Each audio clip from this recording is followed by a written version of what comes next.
nga ne dem gars yi pare pour xeex ñu pare pour xeex rek ñu doon pare pour toj sa cottu ndey nga génn Sénégal yow Sonko fi kenn parewul pour xeex fi benn booy xeexatu fi yaa ngi dégg fii kenn xeexatul lëfal ndey Sonko mu jël doom yóbbu États-Unis ah jëndal ko kër si xaalisab Sénégal sàcc xaalisab Sénégal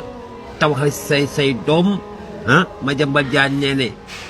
nga kattasal ndey nga génn xaalis bi nga sàcc Madiambal Diagne moo ko wax mu ne nga toj sa tam ndey nga génn xaalis bi nga sàcc Sonko fii boo fi génnee xale mu xeex dina dugg sa tuun ak ndey Sonko mënoo yàq réew mi di cagatu di taxawaalu di sàcc suñu xaalis jël say doom yóbbu Europe ah ba pare léegi nga bëgg a jël doomi jàmbur dañuy asaaloo asa bombe yow la ñuy asaaloo asa bombe sa tuun ak ndey yow Sonko yow xar sa waaye teppi sa tuun ak ndey ba financé président Macky Sall amal jàmm amal salaam Diomaye Faye amal jàmm amal salaam. voilà kon yéen a ko gis lii la Sénégal di doxee justice de vitesse lii mooy Sénégal dégg ngeen jëm ji li mu wax Seydina Ousmane jaar ci digg bi amul làqal amul nëbb te mi ngi biir Sénégal vidéo mi ngi circulé ñu koy partagé fu ne dégg ko fu ñu ne procureur autosaisir na booba temps ñi ngi fekk Adama Diop ci biir laay fam muy jaay njaayam benn militant APR bi ñuy wax Sarata Djiba ba nekk Maroc daw jóge Sénégal dem Maroc yéegi ci live bi ñëwee faux compte mu yéegal ko mu daggal ko ay saaga ndey daggal ko leaderam ay saaga Adama Diop replié wu ci kawam xëy na tuddaale ci Bassirou Diomaye Faye booba temps ci la ñu jàpp Adama Diop garde à vue waxtu ñu dóor ko mandat dépôt waxtu ñu atte ko dóor ko 1 mois ferme 6 mois 5 mois sursis booba temps waa ji mi ngi taxawal ci biir Sénégal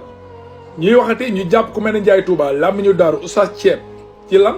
dañ ñuy wax ni dañu am benn vidéo boo xam dañ ko wax ñoom ñu moomale ko Bassirou Diomaye Diakhar Faye te tudd ñu ci tur tudd ñu kenn boobu ba léegi ñuy dem retour de parquet ñu ngi cybercriminel dama ko ñëw booba temps ñu ngi wax di Sénégal maanaam ku ma am ndey ku ma amul ndey amatu fi kon lii lu mu doon te boobee temps it ki ñuy wax Khady Sëfa daggal na fi Ousmane Sonko fu mu gën a ñaawee dañ ko jàpp bàyyi ko mu ñibbi booba temps ñaari jëkkër ak jabar taxaw nañu daggal sénégalais ñoo xamante ne nii daanaka mën naa ne 15000 et quelques personnes yoo xam ne ña nga nekkoon ca Dakar Arena ñu ni ña fa nekk yëpp jaar fu ñaaw ñu jàpp leen tëj jabar 15 jours bàyyi jëkkër sursis ñun nag ñun waa Pastef déggaguma kuñ ci jàpp ni la tëj nañ la 15 jours wala may nañu sursis déggaguma ko ci bërki démb Azura Ndiaye Azura Fall kon lii mooy ku ma am ndey ak ku ma amul ndey pure dire bi ñuy wax lii mooy Sénégal justice de vitesse te boo taxawee biir tribunal buñ la dee wax day mel ni sawaay ñun daanaka Sénégal yëpp a yem xoolal dem imaginer bi ñuy atte Adama Diop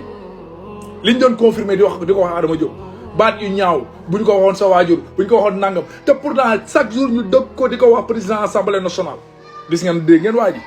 nga xam ne institution du Sénégal la président assemblée nationale nga xam ne di kooku dafa am ndombal tànk am ñu ko yaakaar am ñu mu jiit am ñu mu yilif topp ci ginnaawam di ko bàyyi xel ñu toog chaque jour di ko daggal saaga ndey te du mujj fenn te njabootam ku ñuy sëqat ñu jàpp daaj ci kaso bi lii mooy Sénégal te li ma gën a metti nag dañ lay jàpp cybercriminalité ñu lay gëmloo ni ñun suñu yoon newu ci nangam man jàpp naa ne lii est-ce que procureur moo ci autosaisir kaw ñoom laa ñu daaru ndax jàpp naa ne wax joo xam ne dañoo wax sànni ci àll ba ñu jël ko moomale ko président de la république ñoom laa ñu daaru ñooy président de la république wala ñu jël kàddu googu jagleel ko président de la république ñoo ko yam yéen nag commentaire yéen laay laaj seen xalaat jaajëf